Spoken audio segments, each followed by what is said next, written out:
हम्म,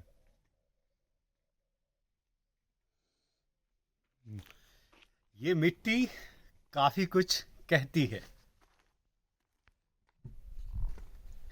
आज हम आपको दिखाने जा रहे हैं साथियों कुछ यूनिक कुछ स्पेशल। ये मेरे पीछे जो आप चीज़ देख रहे हैं ये है मड हाउस। मड हाउस आपने काफ़ी देखे होंगे, सुना होगा, लेकिन आज हम आपको दिखाते हैं रियल पिक्चर और मिलवाते हैं जिसने तैयार किया डॉक्टर शिव दर्शन मलिक से भी कि कैसे कैसे ये टेक्नोलॉजी काम करती है, हेल्थ के कितने बेनिफिट हैं, वेल्थ के कितने बेनिफिट हैं, नेचर के कितने बेनिफिट हैं। ये दीवारें सांस लेती हैं, ये दीवारें ग्रीन हैं, ये पानी सोखती हैं, परफ्यूम से भी ज़्यादा आनंद करने वाली खुशबू यहाँ मिलती है। तो आइए आपको दिखाते हैं।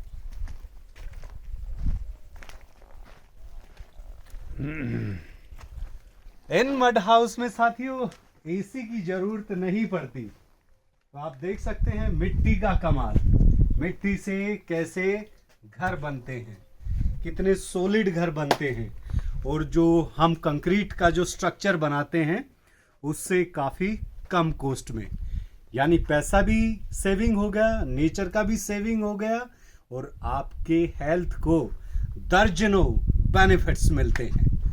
तो आपकी मुलाकात करवाते हैं डॉक्टर शिव दर्शन मलिक से।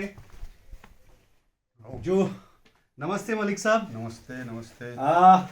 मलिक साहब हालांकि किसी जान पहचान के मोहताज नहीं, अगर मड हाउस को किसी ने धरातल पे उतारा है तो वो डॉक्टर शिव दर्शन मलिक है। मलिक साहब, ये क्या कॉन्सेप्ट है और ये कैसे काम करता है? ये मड हाउस खर्चीला है या हेल्थ के लिए बेनिफिट देता, क्या है? जो आपने कहा ना किसी ने धरातल पे उतारा है तो मैं हूँ, ये बात गलत है।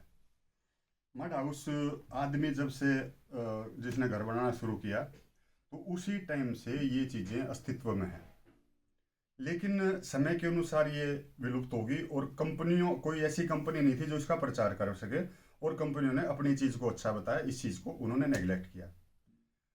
शुरुआती जो हमारे मड हाउस थे उनके अंदर थोड़ी सी कमियां थी, जैसे वो पानी में गल जाते थे, उनके अंदर जो है मजबूती जितनी होनी चाहिए उतनी नहीं होती थी।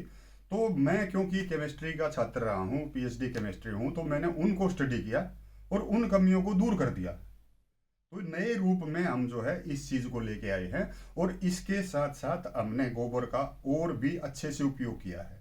मड हाउस के साथ साथ हमने जो नई चीज़ बनाई है वो बनाई है गोक्रीट। साथियों, सबसे बड़ी बात यह है, मलिक साहब ने ये अच्छी बात कही, हमारे पूर्वज भी इन मकानों में रहते थे, लेकिन साइंटिफिकली उसको और अच्छा किया है मलिक साहब ने।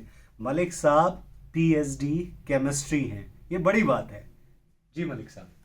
तो जो विज्ञान क्या है? विज्ञान वो विशेष ज्ञान है जो हमारी जो कठिनाइयां हैं उनको दूर कर दे।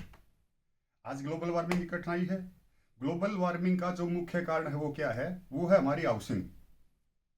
जी। हमारी हाउसिंग में हम अब जैसे आज क्या तारीख है? 12 जून। 12 जून को इस टाइम पे बैठे हैं और इस टाइम पे लाइट चली जाए तो क्या हो? अगर एसी बंद हो जाए तो क्या हो? आप कल्पना कर सकते हैं। लेकिन मैं यहाँ मरुस्थल के बीच में बैठा हूँ, चारों तरफ आप देख सकते हो टिब्बे हैं, टिब्बे दिन में बहुत ज्यादा गर्म हो जाते हैं, और यहाँ पे अब लाइट गई हुई है। मलिक साहब, ये कौन सी जगह है जहां पे ये सारा सिस्टम ये क्रिएट आपने तोशाम किया? तहसील है, जिला भिवानी है, हरियाणा के अंदर है।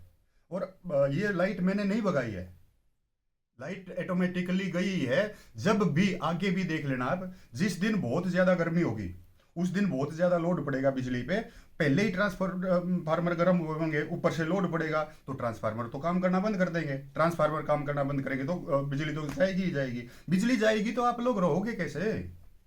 जी। वो रहने का तरीका ये है। अब आप बैठे हैं यहाँ पे, लाइट गई हुई है, ना तेरे माथे पे पसीना ना मेरे माथे पे पसीना। जी बिल्कुल। तो ये जो है natural way of living without electricity, पर्यावरण को बचा के। ये गरीबी की निशानी नहीं है, कभी कोई कहे कि ये गरीबी की निशानी है।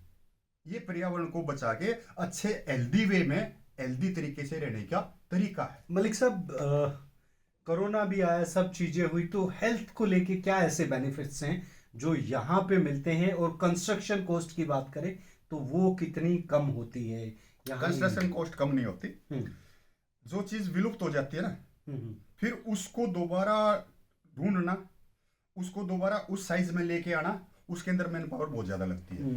वो दौर गए जब तालाब होते थे, तालाब के अंदर पीली मिट्टी की खदान होती थी, और मेरे जैसे आप जैसे जाके 2 किलो 4 किलो ले आते थे, अपनी माँ को दे देते थे, माँ उसके अंदर गोबर मिला के उससे उसकी लिपाई कर देती थी। तो अब वो दौर चला गया, तो हमें दूसरे तरीके से काम करना पड़ेगा। तो कॉस्ट कटिंग की तो बात आप छोड़ दो, ये लगभग उनके बराबर ही पड़ेंगे। लेकिन जो हेल्थ बेनिफिट है और ये कमाई देने वाले मकान हैं, कमाई देने वाले, स्वस्थ रखने वाले मकान। ये कैसे मलिक साहब? कमाई देने वाले ऐसे हैं, जैसे पिछले साल मेरा रोहतक का जो मकान है, उसका जो कूलिंग का, लाइटिंग का जो बिल आया वो 37,000 रुपये आया 1 महीने का। यहाँ पे मैं बैठा हूँ, सेम वही महीना है, मेरे पास यहाँ पे कोई एसी नहीं है, कूलिंग का मुझे जरूरत नहीं है, खर्चा मेरा कम हो गया, तो मेरा यहाँ पे बिल आया है 900 रुपये। तो जो 36,000 की कमाई हुई है, मेरी बचत को मैं कमाई मानूंगा, तो ये कमाई किसने दी? जी, ये घर ने दी।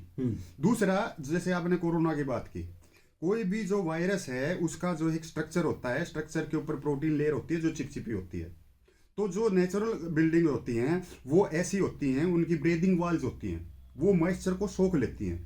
तो जैसे ही कोई वायरस उस वाल के जाके लगता है, वो उसके अरेस्ट चिपक जाता है, और उसके पानी को वो दीवार सोख लेती हैं और उस प्रोटीन को डीनेचर कर देती है, उस प्रोटीन को मार देती है, उस वायरस को खत्म कर देती है। साथियों, सबसे बड़ी बात है, कोई भी वायरस यहाँ नहीं टिकता है। टिकता है तो वो एक उसका टाइम पीरियड है, वो फिनिश हो जाता है। यानी बीमारी भी नहीं होगी, हेल्थ भी होगी, पैसा भी बचेगा, ना एसी की ज़रूरत है। अब मैं भी मलिक साहब के साथ बैठा हूँ, रेगिस्तान इलाका है, मुझे भी कोई पसीना नहीं है, मुझे यहाँ कोई एसी की जरूरत महसूस नहीं हुई है। जबकि तू एसी में रहने वाला है, जबकि मैं दिल्ली जैसे शहर में एसी में रहता हूँ। तो ये नेचर की बात है और ये सच्ची बात है।